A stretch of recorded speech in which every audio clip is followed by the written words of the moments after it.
It does work. Okay. Good evening. Welcome to all of you to Scarborough Asian Court. This is actually my riding. I'm Sue Wong, the Member of Provincial Parliament for this area. I'm not going to introduce myself anymore, other than the fact to say thank you very much for joining us for having this Budget 2016 talk. I mean, this is our second annual, isn't it, Minister? And so first and foremost, let me thank the Confederation for all your hard work for hosting tonight's event, and then thank each one of you for being here tonight. So without further ado, I'm going to turn it over to Ben, who will then introduce the Confederation President, and we'll go from there. Okay, so Ben, welcome. I'm Ben Leong. I was the past president of Richmond Hill Markham Chinese Business Association, and today I'm the secretary for the Confederation.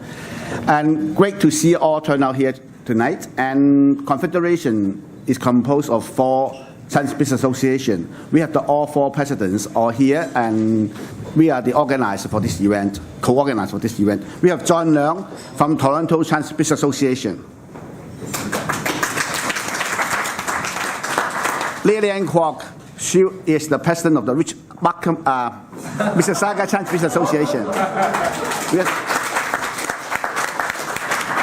Andy Chan is the president-elect of Richmond Hill Markham Chinese Business Association.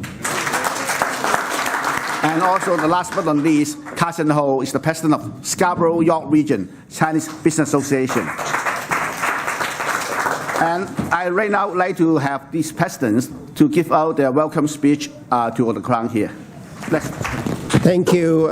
Good evening, ladies and gentlemen. Ontario Financial Minister, the Honourable Charles Sousa, MPP Sue Wong, MPP Hendon, honourable guests, ladies and gentlemen. On behalf of the Confederation of Greater Toronto Chinese Business Association, we would like to welcome you all for attending tonight's press conference.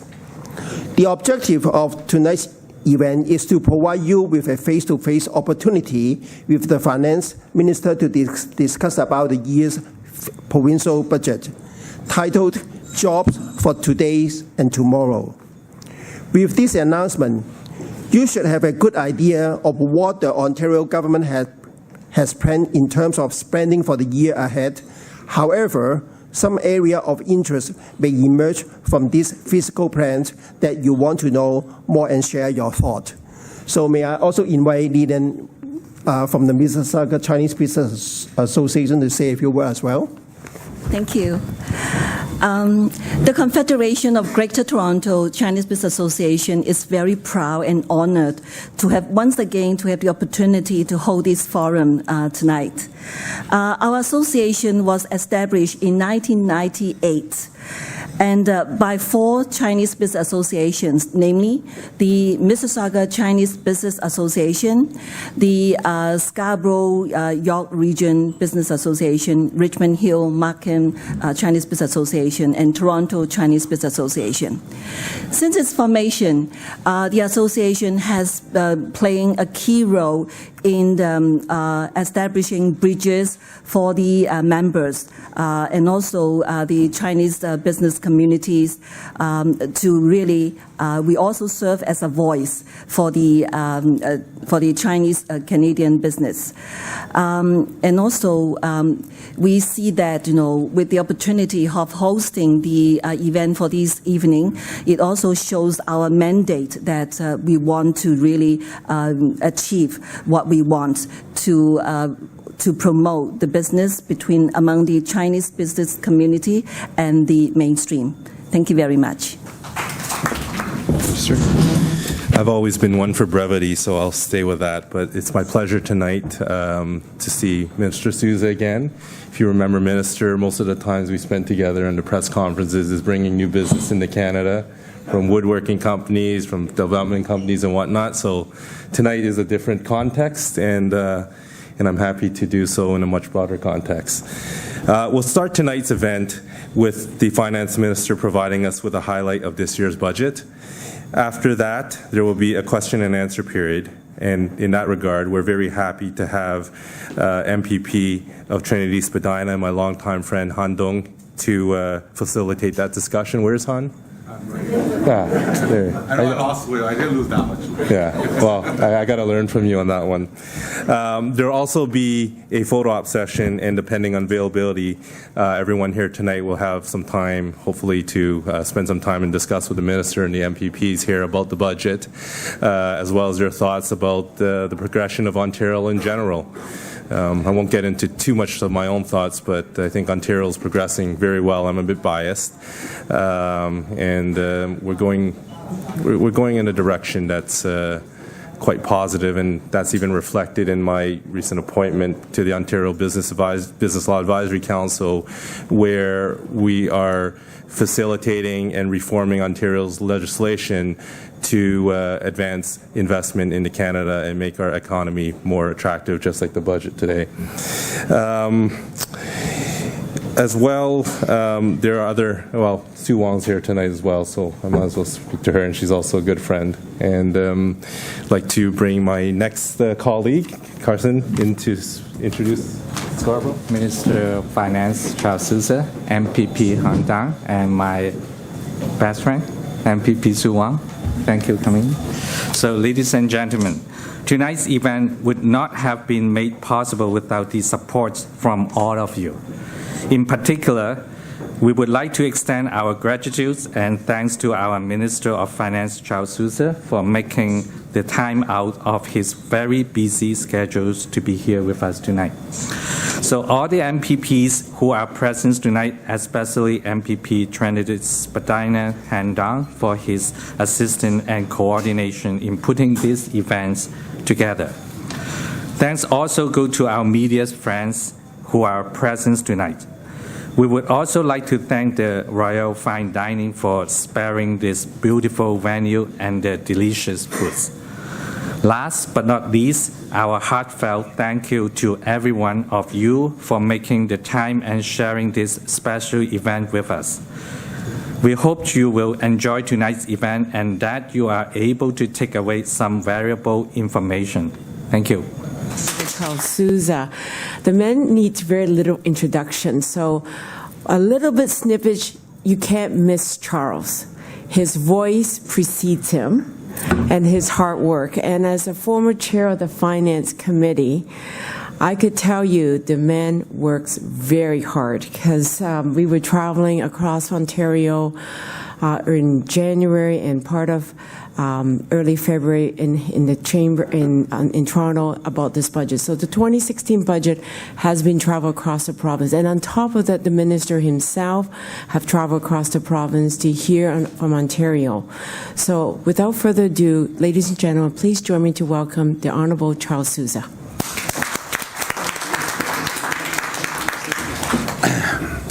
Well, thank you, everyone. Thank you, Sue, for the introduction. It's been a pleasure working with Sue Wong. You have to understand and appreciate the tremendous hard work that she also does on all of our behalf as she chaired the Finance Committee in respect to the work that goes into populating the ideas and the values of Ontarians as we put forward a document like the budget. And Sue is also a deputy speaker as well, and she has done a tremendous job of representing all of us in the House and keeping everybody in check. Sue, I think, takes some joy in telling us, sit down or be quiet. I hope she doesn't do it to me tonight, though. Han Dong. I've worked with Han Dong in our days in the Ministry of Citizenship and Immigration. And he came to impress upon me how important the Chinese community is, but also the cultural markets across Ontario. And he endeavored to engage in a number of initiatives, especially an immigration strategy, that is being used today as a blueprint with the federal government to be more focused on the economic consequences of immigration, how important that is to the well-being of all Ontarians. and how we do want to attract more talent, more skills, and more students who are desiring to improve into the province of Ontario. Folks, these two individuals have been tremendous colleagues of mine, and I'm really proud to work alongside each of them. Thank you. I'm also very proud to participate in the second annual meeting with the Confederation, with all the presidents from the various business associations that does also a tremendous job to represent the issues that are important within the communities. I myself was a president of a business association and of a chamber of commerce. And that collaboration with government is critical, again, in producing a document that matters to you. Ultimately, as finance minister, as a government, we have to be very respectful and very responsive to the needs of the people who make our province so great. And so I thank you, and I thank the presidents and the associations for always putting my feet to the fire and telling me what I should do, because we do it together. So thank you for that as well. Today, I have some remarks that have been prepared in regards to the importance of the Chinese-Canadian community, especially as we provide for greater relations with China. Of course, China's rapid development is generating strong demand for Ontario products, services, and innovation. It includes agri-food, clean technology, financial services, infrastructure development, information technology, and life sciences. And just as you help Ontario businesses access Chinese market, this government also is doing everything we can to help Ontario businesses generally prosper. As you know, the past few years have been challenging for some businesses here in Ontario, but especially around the globe. And during the last global recession, we launched a multi-year plan to protect jobs by investing in schools and hospitals, roads, and transit as well. And it's a plan that manages expenses, but also strengthens our economy. It's a plan to ensure that Ontario would be well positioned to lead right now in economic growth. We took some steps. We reduced the corporate income tax rate. Our combined federal provincial general corporate income tax is now lower than any comparable rate in any of the United States at this point in time, and it has been for some time. And we've cut the marginal effective tax rate on new business investment in half since 2009. And global investors are taking notice. Ontario has now become, for the third year in a row, the top destination for foreign direct investment in all of North America. We beat out California, Texas, New York, and every other state and province. And we're still mindful that we must do more to lower overall costs of doing business. By reducing red tape, for example, by eliminating the debt retirement charge on electricity charges earlier than anticipated is another example. We know that maintaining a dynamic business environment is key to growing our economy. We know that by initiating some of these work that I started in the 2013 budget, we took those pillars of maintaining a competitive business climate through the 2014-15 budget and especially in the 2016 budget. It's why we introduced and announced the Business Growth Initiative, part of our plan to build Ontario up, to grow the economy, and more importantly, help you create jobs, because after all, it is businesses that are creating the jobs. As well, and this is critical, we must balance the books. We must be mindful of our spending, and is why I'm very proud that next year we are balancing the deficit and the books in 2017-18 as well as in 18-19. The Business Growth Initiative is part of a 5-year, $400 million investment to support further scaling up of businesses. It focuses on modernizing business regulations while continuing, as I stated, to lower overall business costs and helping us run our firms competitively around the globe. As part of this initiative, the launch that we did with respect to the Red Tape Challenge, it includes online consultations to engage the public and stakeholders about the regulatory challenges that actually hinder businesses. People across Ontario will be able to identify and eliminate some of those regulatory duplications. More importantly, it lessens those compliance barriers and burdens. It'll shorten response times and make it easier for you, ultimately, to interact with government with the Ontario government to enable us to navigate more quickly through the system. It'll focus primarily on 6 businesses at this point, 6 sectors, including auto parts manufacturing, food processing, financial services, mining, chemical manufacturing, and forestry. Some of you I know, and I see I see a number of familiar faces who operate in certain sectors right now. It'll help us develop a modern, outcome-focused, and evidence-based regulation while protecting environmental and health standards and enhancing worker safety. So I encourage everyone to have their say, to identify and eliminate that unnecessary regulatory burden as you see that is required for us to change. It's already building a stronger Ontario. The collaboration of individuals in this room is already making a difference. In fact, Ontario's economy is doing a little bit better than most as a result of certain factors, be it a little bit stronger growth in the United States, or lower oil prices, a more competitive Canadian dollar, and low interest rates. That's all provided greater favor for the province of Ontario, but it's not what we're relying on alone. We have a very diversified economy to weather those economic shocks, and it's proven, and the stimulus that we've put into the system by investing in infrastructure, investing in skills and talent and students, by ensuring that we have a competitive, dynamic business climate, and providing for a fair society, ensuring that no one's left behind, making certain that we provide the services and the support that they need, especially our students, with free tuition for those that can't afford it. These are the things that I believe are important, and it is why Ontario's real GDP growth has increased. It has increased in 2015 and increased further in 2016. In fact, economists now expect that Ontario's economy will grow at a more robust pace even than that which we had stated in the 2016 budget. More importantly, unemployment is now improved, and we're outpacing the average of Canada. It's below the national average. It's due in large part, of course, by the hard work of small and medium-sized businesses, many represented here tonight. And we've seen small businesses and medium businesses grow. We want to ensure that we're enabling to encourage them to scale up even further without losing the reliance that we have as a province on having these companies here in Ontario. And they're growing at twice the rate, by the way, of large companies. It's helped to create more than 610,000 net new jobs since the recession. And it's anticipated, as we make these investments that it's in this budget, an additional 300,000 more, bringing a total of 900,000 jobs to the province of Ontario just within the last 10 years. Jobs like the ones that help foster new partnerships in priority markets, like China. You know, it's essential for us to grow our economy, to create new jobs across our province. To do so, we have to promote more trade. We have to really invite and negotiate and be constructive. It's not just about talk. It's about establishing and strengthening those relationships. Ontario and China has enjoyed a long-standing productive relationship in economic and innovation, as well as cultural partners.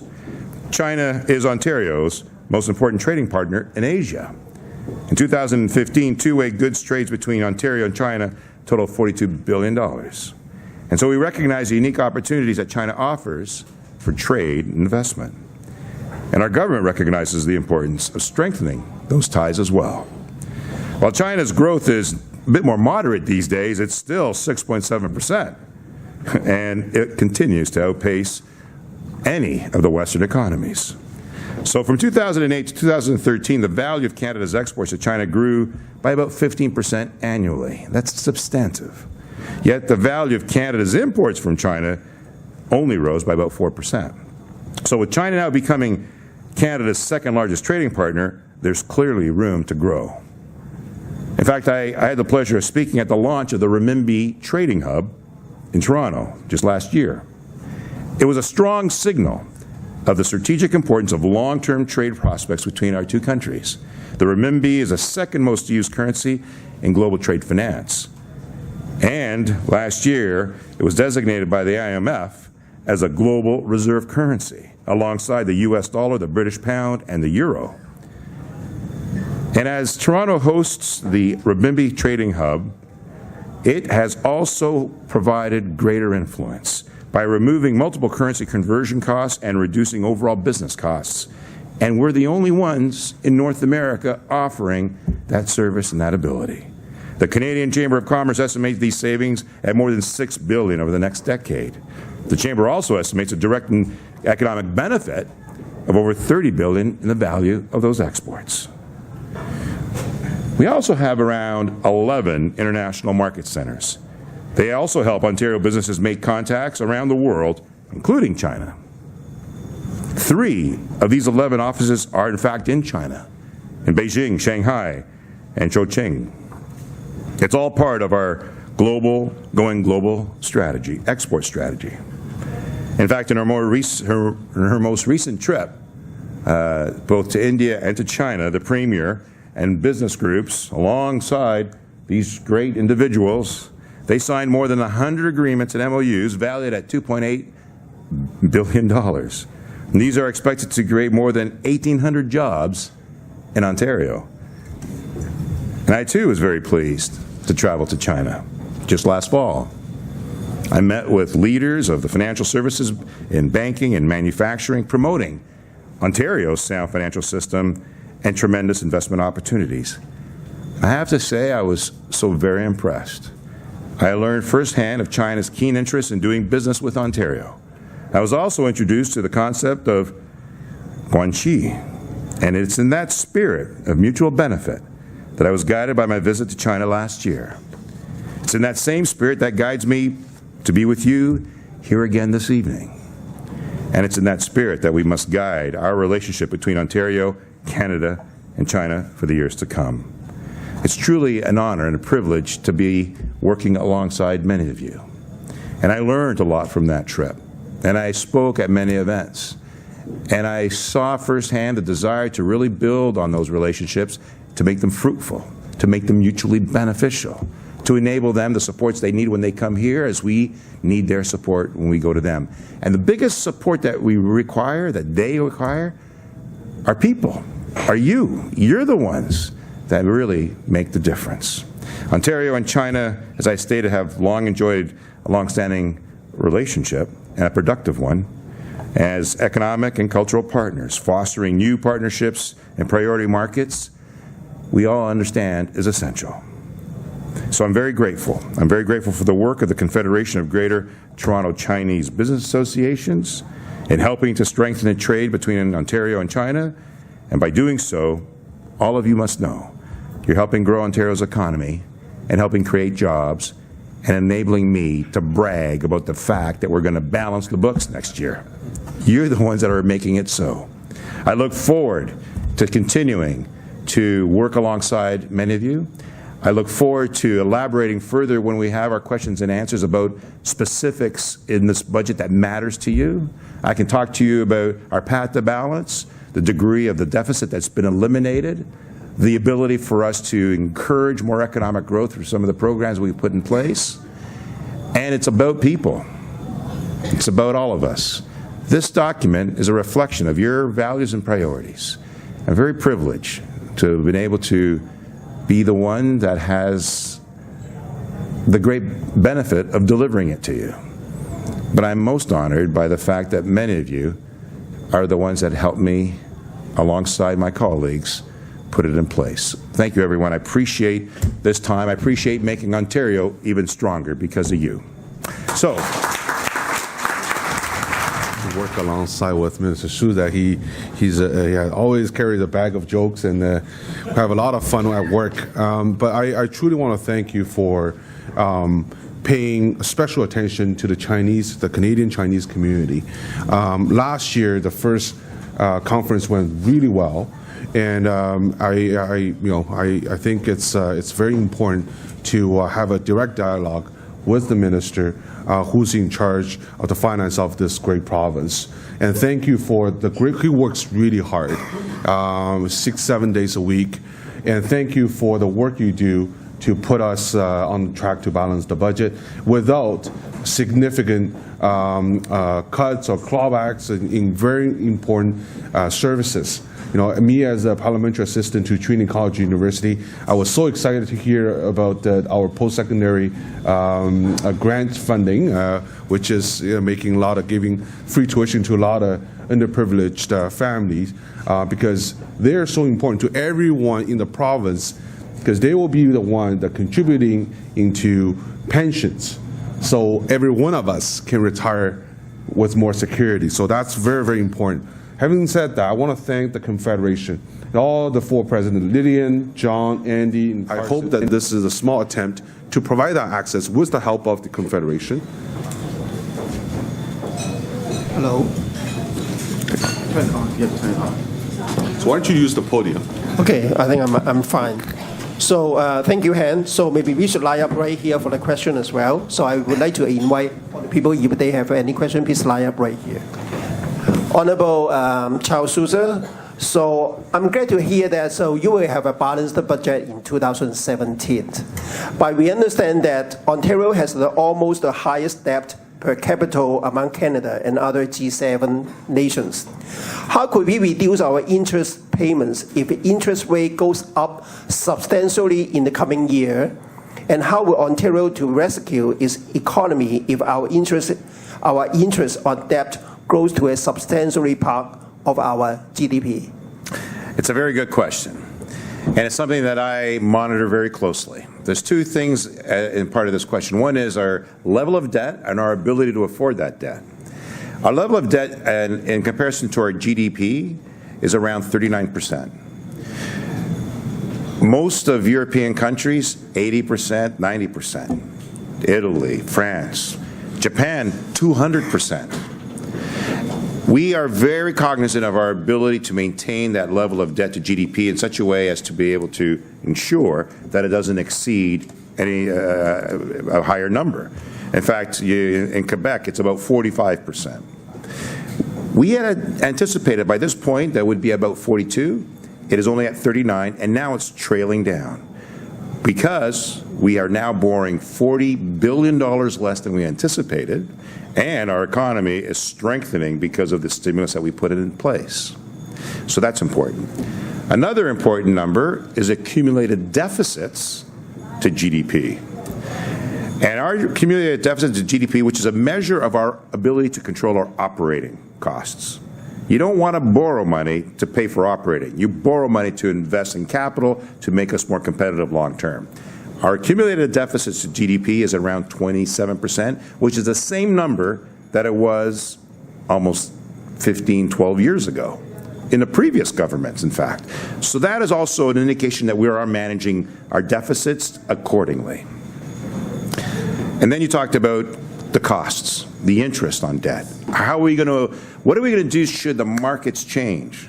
How are you going to control the volatility of interest rates? You control it by locking them in. And what we've done, $50 billion in recent years, we've locked them in for 30 and 40 years. We have minimized some degree of risk on our interest costs.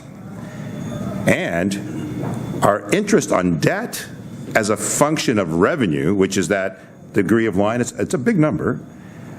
It is, however, I'll give you an example. During the 1995s, during the NDP government, I'll talk a bit of politics, it was around 12 and 13% of the budget. 12% of the budget was to pay interest.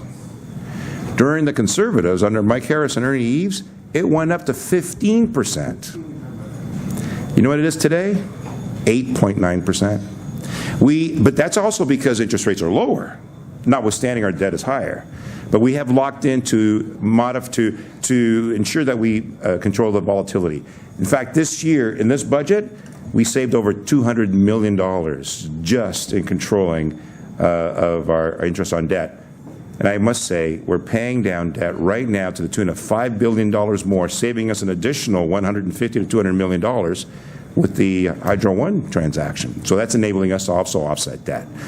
Very good questions. The rating agencies are asking that all the time. The investors, people in China, when I went to see them, the investors there. And what they found very rewarding and encouraging was that Ontario bonds outperform all the other bonds, even the federal government. When I was in New York City under the lights and under a camera, saying, how is it that that's happening? It's happening because we have high liquidity in our investments, and there's some degree of stability that's recognized in our province. Sorry for the long answer. Thank you. From the perspective of an employer, my question is about ORPP. I know that bills and laws in the legislature about ORPP has been passed. Somehow, a decision has been made to defer it for a year. I would like to know the rationale behind of such a decision, and if it is perhaps not mature enough yet, why we still have to push forward. Thank you. Many of you know, I believe, that about 60% of Ontarians do not have a workplace pension. Many do not have the benefit of working for companies that offer defined benefit plans. Some have defined contribution plans, some have targeted benefits, but many do not.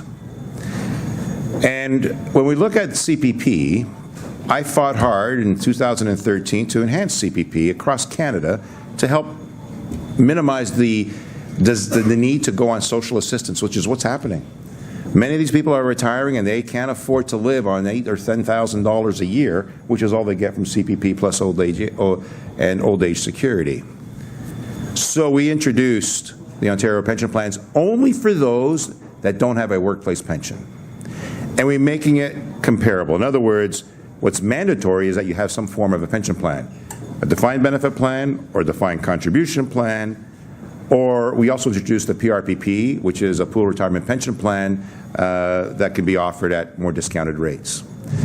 The Ontario pension plan is being phased in until 2020, and it's being done gradually. So small and medium-sized businesses won't be affected until 2018-19.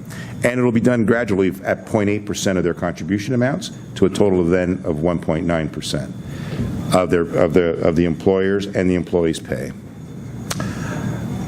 And they'll get a benefit of additional $25,000 in their benefit at the end of 40 years. So that's the intent, is to build up that retirement security to enable people to have more support. And unlike the CPP, it's an estate plan. You own it. You can transfer it to your estate as well. More importantly, we didn't delay it. What we've delayed is the first tranche. The big companies, they'll only be contributing in 2019. So we'll still have them, or in 2018. They're still going to be registered in 2017. And then the introduction, and while we get all our work done with the CRA, we're trying to work with the federal government. I'm meeting with them in June to determine how much support we can have with the federal government or to provide for a national solution. In recognizing that we're trying to target those that don't have a workplace pension as a priority and minimize the impact on businesses to time it when EI payments come down, when WSIB premiums are also being reduced, all in an attempt to have minimal impact on respective businesses as we go forward. Substantive investors around the world. And it is something that, Ontarians would benefit by having someone look after some of those investments as well. But it's a supplementary plan. You're not going to replace your savings programs, your retirement programs. This is just another means by which to provide some added support for those that don't have one. Minister, one of the highlights of the budget is the student grants for families with incomes under $50,000. And at a personal level, I do support these types of programs, and I would have loved it back in the day when I was in post-secondary education.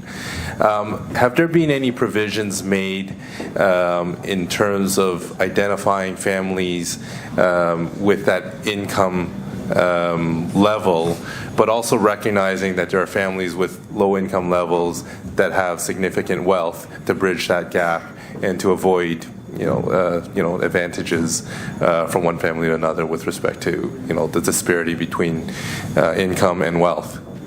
Yeah, so, the program will be administered by the Ontario student assistance program. They'll be evaluated accordingly. So what we have identified already is that families that make $50,000 or less, your child will have free tuition and more to accommodate, to enable for accommodation as well, be it in university or college. There are about 50% of students living in families that make $83,000 who will also get fully funded free tuition, depending upon the circumstances that you've just cited. Or if they live at home, for example, they'll be able to get full accommodation. But we will still provide the same support that we've done right up until the $160,000 incomes for families as we do now with the 30% off tuition grants. So that will still occur. And those that are more affluent and more able, they don't qualify now. What we're doing, though, is eliminating the sticker shock so that students who otherwise would not go to school because they fear that it's too expensive, we don't want them to worry about that. We want them to know that we want everybody to be at their best. In fact, I'm hopeful that the program will be oversubscribed. We are eliminating tax credits for those that otherwise don't provide benefit to the students directly. And we're simplifying it so the students don't have to worry about a grant or a loan or the convoluted and complex nature of obtaining that support. We're making it very simple to go online and enable that to be so. It's a very exciting opportunity. Many students are very excited about it. I met with a young girl who was in her second year, and I asked her, how are you affording to go to school? Because it was tough. And she has a convoluted system, and she's going through it, and I says, how about your brothers and sisters? And they go, no, they don't want to go to post-secondary because it was just too expensive. We can't have that. We need to make everyone available for that opportunity. So if I may, I want to jump some people that there's a bit more detail. Families with income up to 175, I think, thousand will see some form of assistance. Family with higher income, what we're doing, yes, we're eliminating the tax credit, but we're lowering the expected contribution from their parents. What that means is that they will have greater access to low-interest student loans. In the past, they weren't able to do that. Another great feature for this Ontario Student Grant is the fact that we are opening up to mature students. So in the past, students that graduate from high school 4 years and more, they're not be able to access OSAP. With the new Ontario Student Grant, mature students, if they feel that there's need for them to go back to school, they're able to access the Ontario Student Grant, and that is very welcoming news to a lot of people. Mr. Job creation is the slogan and also the mandate of our government. So I understand that the Ontario government, they have a good plan for job creation. However, Ontario has the highest income for higher individual. So how could our province to attract quality experts, skilled professionals, and top scientists to work and stay in Ontario to support the created jobs? It's a very good question.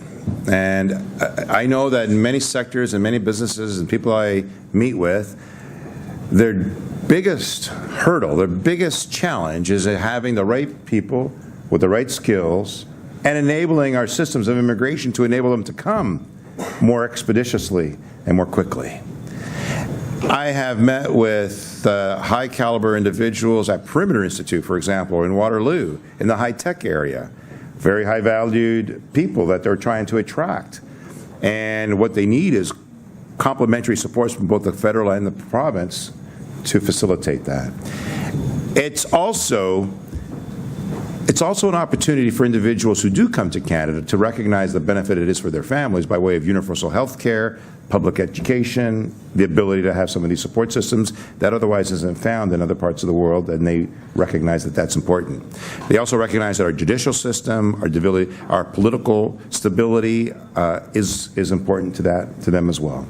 So we need to find ways to attract and maintain them here more quickly. The businesses, in fact, Mr. Lazaridis, the biggest problem he had with BlackBerry when he started off the company was not having the proper people in place who were trained not in IT but in certain business relative to the industry.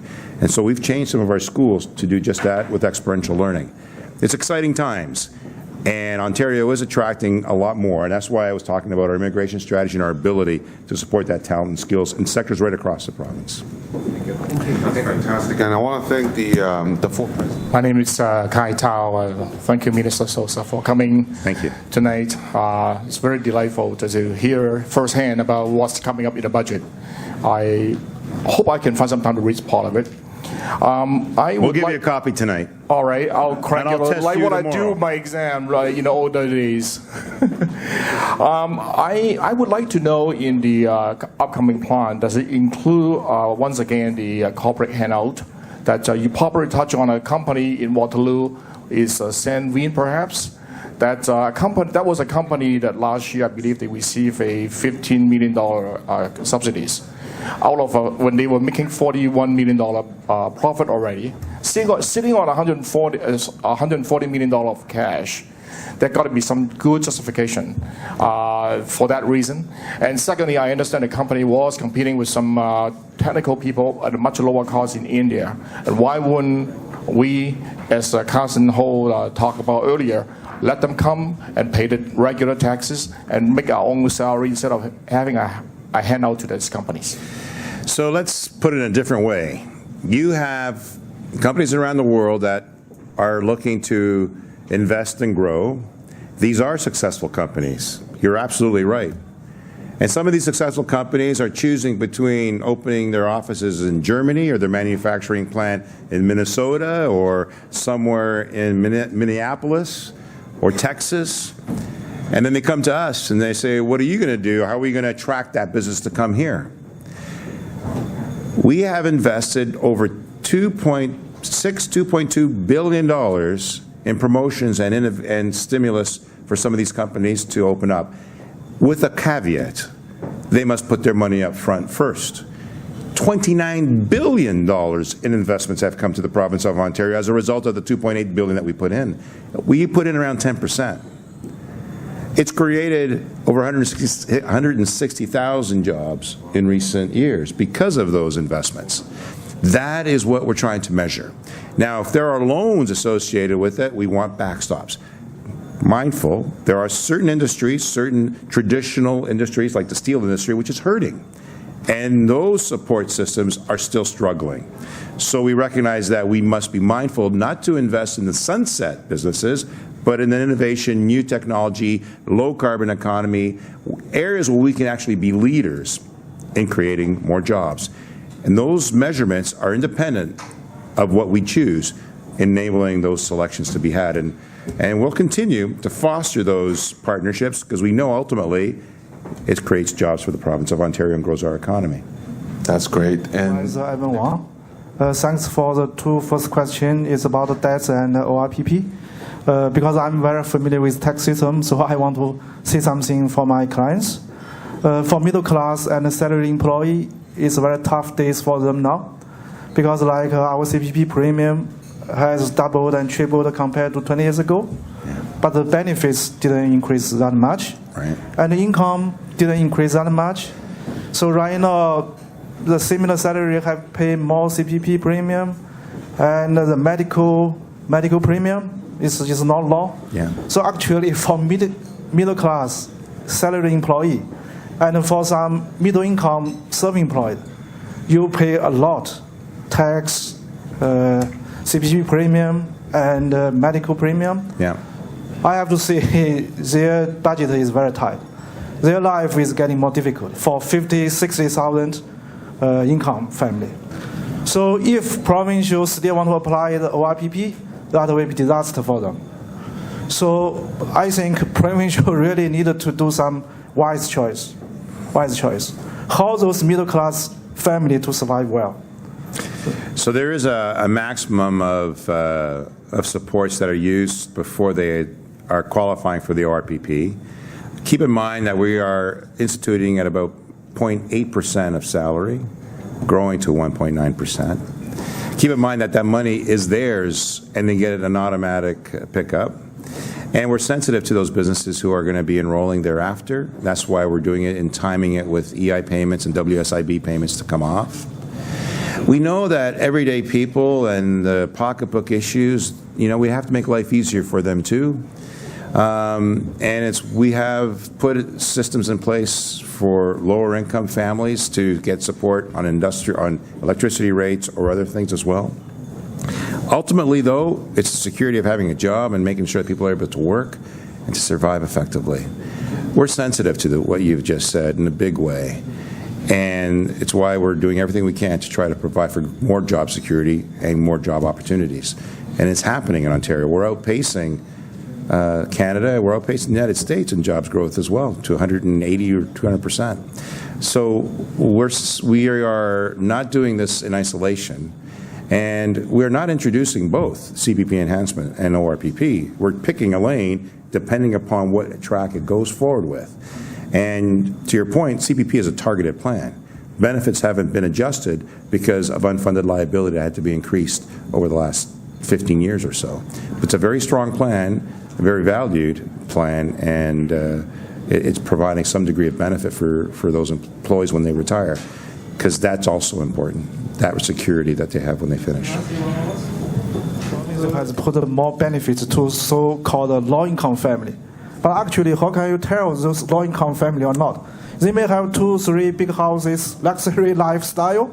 They just didn't report income. So you put those benefits to those low-reported income doesn't mean they are really low income. So I don't think province should put so easy benefits for those, It's a good point too, and part of the assessment isn't just their income; it's also their asset valuations. So the person, the support worker, and so forth would consider their overall balance sheet of that individual. I just want to move along and give everyone a chance. And was being given a very special name. Sushan Ming is my name. I love the name. When I was in China, they loved saying it. So you can refer to me as Sushan Ming from now on. There you go. Go ahead, Tom. But just a quick question. Today is about jobs for today and tomorrow. But I have something question about the budget, but not really jobs, but something about our healthy budget. Yes. Just curious that for lots of, I have a consulting firm, have lots of Chinese entrepreneurs and also international students settled in Ontario, study and work. And they find the waiting time for the hospital and all the clinics so long compared to China or somewhere they have been before. So do we have to, at these days, I was driving my car, I listen to radios.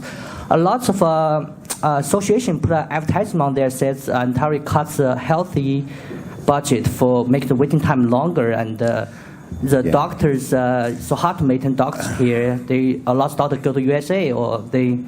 And personally, I have some experience that waiting the hospital emerges for 4 to 6 hours, and for the booking some specialists for more than 3 months to 4 months. So that's quite a long time compared to China. So what's Ministry of Finance will do to make this job easier? Yeah. So we have in this budget that I put in this year, $1 billion more is going into healthcare. It's by far the largest component of the budget.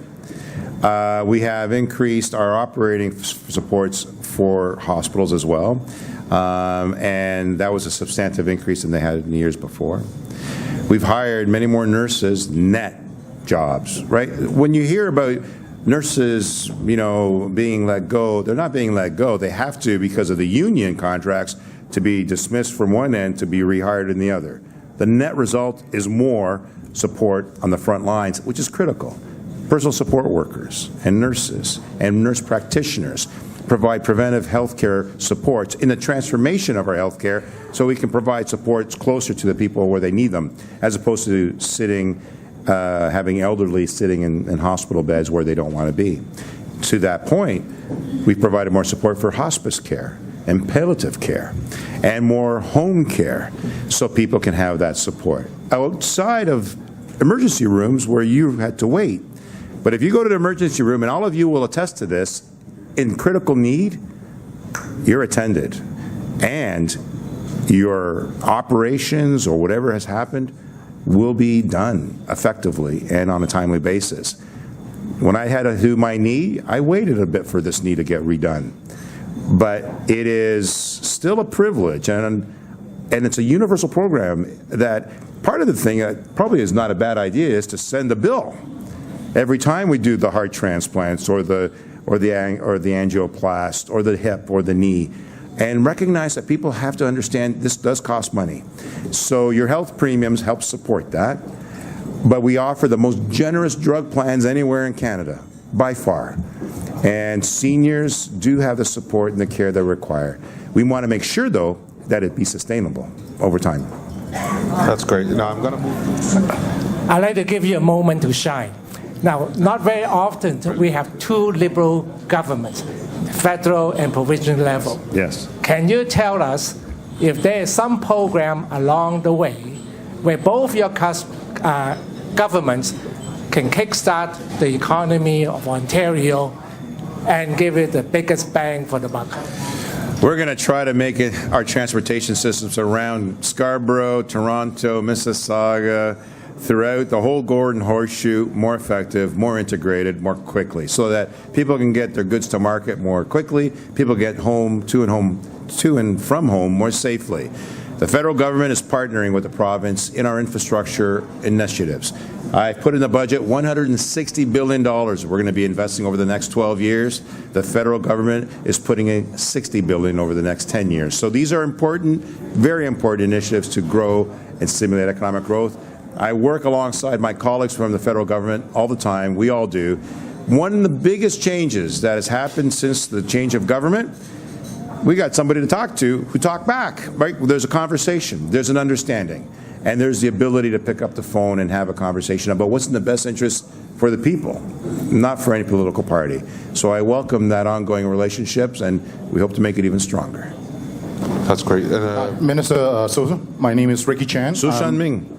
Okay. He's got to sign the meeting. My apology, okay? My name is Ricky Chan, and I'm the past president of Richmond Markham Chinese Business Association as well. Yes. I promise this question is not partisan, okay? No worries. Well, I look at the budget quickly and I glance through it. There's $160 billion earmarked for the infrastructure. Yes. And I would give credit to the government for building the York Extension subway, and it's about to be complete, right? Right. But I'm going to ask this question for my friend, like Godwin. And when are we going to? Because like in the budget, I couldn't see anything mentioned about like the Yonge Extension, and could we get some highlight? Yeah. When it's going to happen, or when it's going to happen? So we work obviously very closely with the municipality and the City of Toronto. There is outlines in the budget on timing of certain projects that we've identified. I can't recall the page number. Within the GTHA and outside of the GTHA, of which we've earmarked $31.5 billion just for public transit. And they are identified. John Tory is constantly talking with Kathleen Wynne, as well as myself and our counterparts in the federal government. We have that partnership and that commitment. They've already identified the degree at which they're doing just for public transit. And Toronto, your area, has been earmarked as a priority to do just that. Hey, how are you?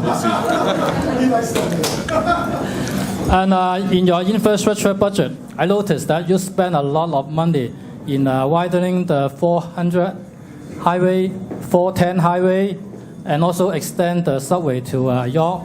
And you have nothing to do with 401. I travel from Mississauga to here, spend more than an hour. How can we improve this problem? 401 has to be improved, and we announced that, I believe, a week ago at Highway 10 and 401, right next to, close to where you are. And we also have to do something about the QEW. I travel the QEW. It's a parking lot every morning when I come to work. They always complain that I'm never on time. That's because of the QEW.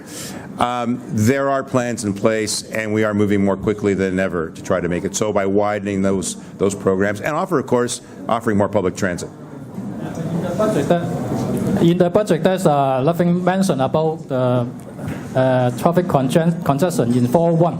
Oh, So no, like we to announced it improve just about a week or so ago, the widening of the 401, specifically to help with the greater movement on the 401. It's there. We're doing so. Just for you. Just for you. Okay. All right, so I'm going to thank Would like the President of our association like to take 3 small minutes.